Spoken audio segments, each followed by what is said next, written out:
आचार्य कुलदीप पांडे। नमस्कार, राम राम। आचार्य कुलदीप पांडे।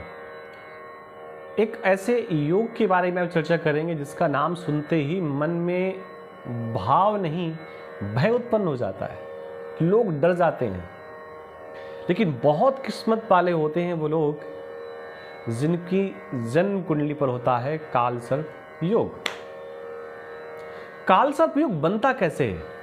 राहु और केतु के कॉम्बिनेशन पे, राहु और केतु के एक्सेस में अगर एक तरफ ग्रह आ जाएं तो ऐसी स्थिति में जातक की कुंडली पर कालसर्प योग बन जाता है और इसका नाम सुनते ही लोग भय से डूब जाते हैं, डर जाते हैं। किसी को डराना हो कह दो आप कुंडली पर कालसर्प योग बना हुआ है, लोग केवल इसी भाव से डर जाते हैं। मैंने एक वीडियो पे आपसे चर्चा की थी कि कालसर्प योग वालों का जन्म नागलोक से होता है। नागों के पास सबसे महंगी वस्तुएं होती हैं, मणियां जो आप बना नहीं सकते, वो उन्हीं के पास होती हैं। और वो अगर अपने मुख में खा जाएं तो फिर ऐसा कहते हैं कि पता भी नहीं चलती, बॉडी को कितना भी आप चीर फाड़ लो, अगर वो मुख के अंदर मणि चली गई तो फिर उसको वापस लाना कठिन है। तो ये स्थितियां नाग की होती हैं, सर्पों की होती हैं। आंखें बहुत तेज होती हैं। एक बार किसी वस्तु को देख लें तो फोटो बिल्कुल उनके दिमाग में वो बैठ जाता है, रम जाता है, बस जाता है, निकलता नहीं है पूरे जीवन भर। आंखें इतनी तेज होती हैं, बहुत तेज आंखें होती हैं। ये जन्म कुंडली है भारत के बहुत बड़े क्रिकेटर की है, जिसको कई लोग तो उन्हें पिता भी कहते हैं। इनकी कुंडली पर भी राहु और केतु ऐसे बैठे हुए हैं और सारे ग्रह एक साथ हैं, कालसर्प योग बना हुआ है। कुंडली चर्चा में कब आई? जब इन्होंने 99 शतक पूरे कर लिए और 1.25 शतक पूरा करने पे लंबा समय लग रहा था, एक्स्ट्रा समय लग रहा था। तब ये कुंडली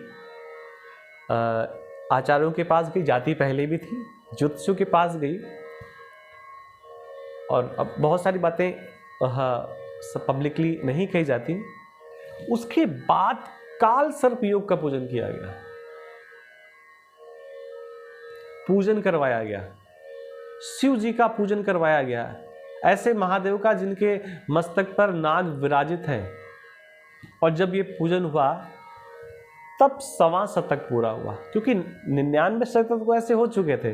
99 और 100 एक पूरा करने पे लंबा समय लग गया। अच्छा, होता क्या है, ऐसी स्थितियां उत्पन्न कब होती हैं? जब पूर्वजों के प्रति व्यक्ति अपमान करता है। अब अपमान कई बार करता है, कई बार हो जाता है, कई बार गलती से हो जाता है, कई बार पता नहीं चलता कि मैंने अपमान किया है कि नहीं किया है। कई बार व्यक्ति की भाषा ही ऐसी होती है कि उसको लगता है मैं तो सही बोल रहा हूँ, मैंने तो कोई अपमान किया नहीं, फिर ये कैसे हो गया? एक चीज और, इसका दोष रिमूव कैसे होता है? हटता नहीं है, कम हो जाता है अगर अपने से बड़ों का आदर किया जाए।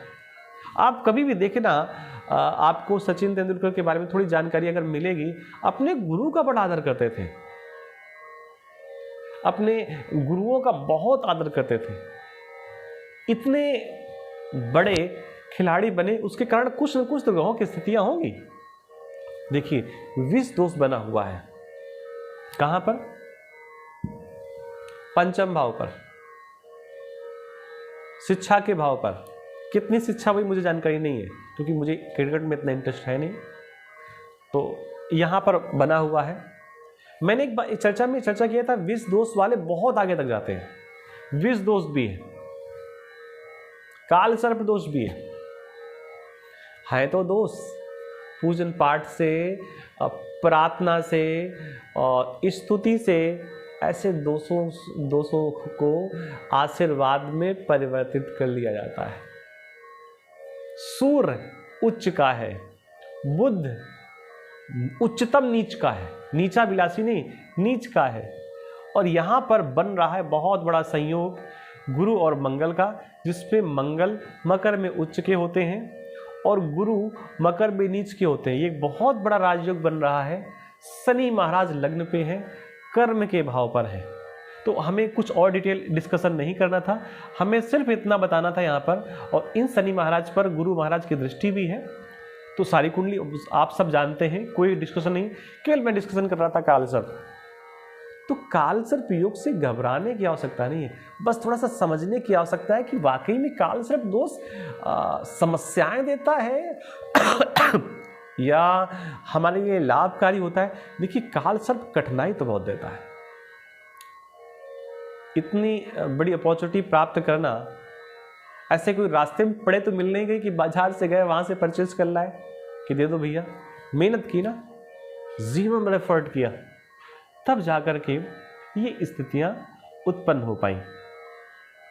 और जैसा कि आप लोग सब जानते हैं कि आपने प्रेम विवाह किया है, और ऐसी स्थितियों पे आप जब देखेंगे तो पंचम और सप्तम, इन जब दोनों का संबंध आपस में बनता है तो ऐसी स्थितियां होती हैं और विवाह बड़ा अच्छा चलता है और चल भी रहा है। तो इन दोनों पे यहाँ पर इसके स्वामी गुरु हैं, यहाँ पर शनि है, 5वीं दृष्टि से यहाँ इसको देख रहे हैं, और शनि महाराज की यहाँ पर 10वीं दृष्टि भी पड़ रही है। ऐसे बहुत सारे योग हैं। तो कहने का मतलब हम सिर्फ कालसर्प ज्ञान चर्चा कर रहे थे।